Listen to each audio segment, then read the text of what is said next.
ఈ రాష్ట్రంలో విపరీతంగా అప్పులు చేస్తున్నారు. దానివల్ల ఇది అప్పుల ఆంధ్రప్రదేశ్ అయిపోతుంది, దానివల్ల భవిష్యత్తు మొత్తం నాశనం అయిపోతుందని గగ్గోలు పెట్టారు. ఒక గోబెల్స్ ప్రచారంలాగా ప్రచారం చేశారు. ఎంత ప్రచారం అంటే ఎన్నికల ముందుకు వచ్చేసరికి ఎవడెవరినో తీసుకురావడం, ఆ మీడియాలో, సొంత మీడియాలో, వాళ్ళకి మద్దతు ఇచ్చే మీడియాలో ఎకనమిస్టులని, అదని ఇదని రకరకాల ప్రచారం, లక్షలాది కోట్లు అప్పు చేసినట్టుగా, ఈ రాష్ట్రాన్ని ముంచేసినట్టుగా చెప్తూ ఉండేవారు. ఈ రాష్ట్రాన్ని శ్రీలంక చేస్తున్నాడని పెద్ద పెద్ద స్టేట్మెంట్లు ఇచ్చేవారు. ఇవాళ చూస్తే పరిస్థితి ఏంటంటే 18 నెలల కాలం అయింది చంద్రబాబు నాయుడు గారు అధికారంలోకి వచ్చి. ఇప్పటికీ 2,66,175 కోట్లు అప్పు చేశారు. 2,66,175 కోట్లు సగటున ప్రతిరోజు ఇంచుమించుగా 500 కోట్లు అప్పు చేస్తున్నాడు. ఇది ఆయన సీనియారిటీ, ఇది ఆయన పరిపాలన దక్షత, ఇది ఆయన గొప్పతనం. అంతకుముందు జగన్ గారేమో అప్పులు చేస్తూ ఉంటే ఏం రాసేవారంటే, జగన్ అప్పు చేస్తే శాపం, అదే ఇప్పుడు చంద్రబాబు అప్పు చేస్తే రాష్ట్రానికి వరం. ఇది వాళ్ళ సొంత మీడియాలోనూ వాళ్ళ సొంత ప్రచారంలోని బాకాలు ఊదుకుంటూ ఉన్నారు. నిజంగానే ఇదేమో అప్పుల ఊబిలోకి వెళ్ళిపోతుందేమో రాష్ట్రం అన్నంత దుష్ప్రచారం చేశారు. తీరా చూస్తే ఇవాళ ఇంత పెద్ద సంపద సృష్టికర్త, ఇంత పెద్ద సీనియారిటీ ఏమైపోయిందో మనకు అర్థం కాదు. పోనీ తెచ్చిన డబ్బులు ఏమన్నా ప్రజలకి పథకాల పేరిట అకౌంట్లో వేసారా అంటే అది లేదు. ఇంకా అమరావతిలో తుప్పలు కొడుతూనే ఉన్నారు, నీళ్లు తోడుతూనే ఉన్నారు. మళ్ళీ అమరావతి కోసం ప్రత్యేకమైన అప్పులు.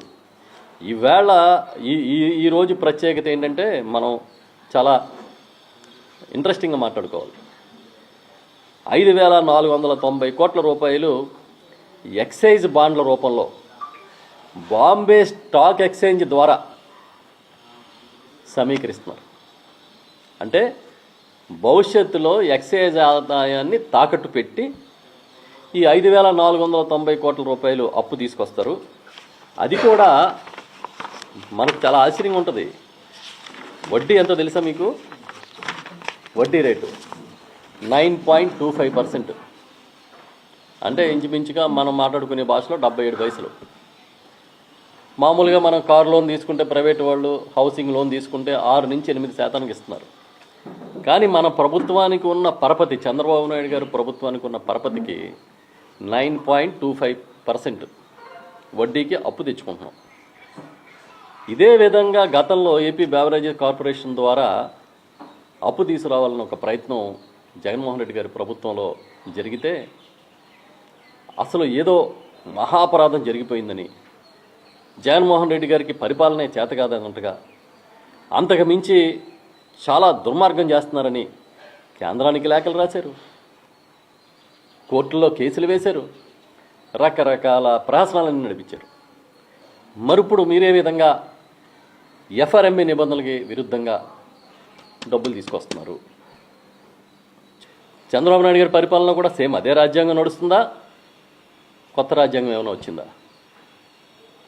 ఎందుకు మీరు ఈ విధంగా అభూత కల్పనలు, అంటే పచ్చి అబద్ధాలు, పచ్చి ఆరోపణలు, మీకు ప్రచారం చేసుకునే నైపుణ్యం ఉంది కాబట్టి ఆనాటి ప్రభుత్వం మీద అబద్ధాలు ఆడి వల్లించి దాన్ని ఒక ముద్ర వేసే విధంగా ప్రయత్నం చేశారు. నేను అడుగుతున్నా, ఆ రోజు శ్రీలంక అన్నారు కదా, ఈరోజు ఏ లంక అయింది?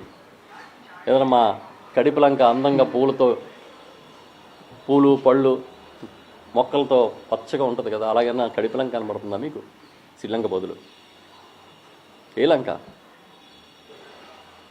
నిపుణులు చెప్తున్నారు సౌత్ సుడాన్ లాగా మారిపోద్దేమో ఆంధ్రప్రదేశ్ అని మీ అప్పులు చేసే పరిస్థితి చూసి.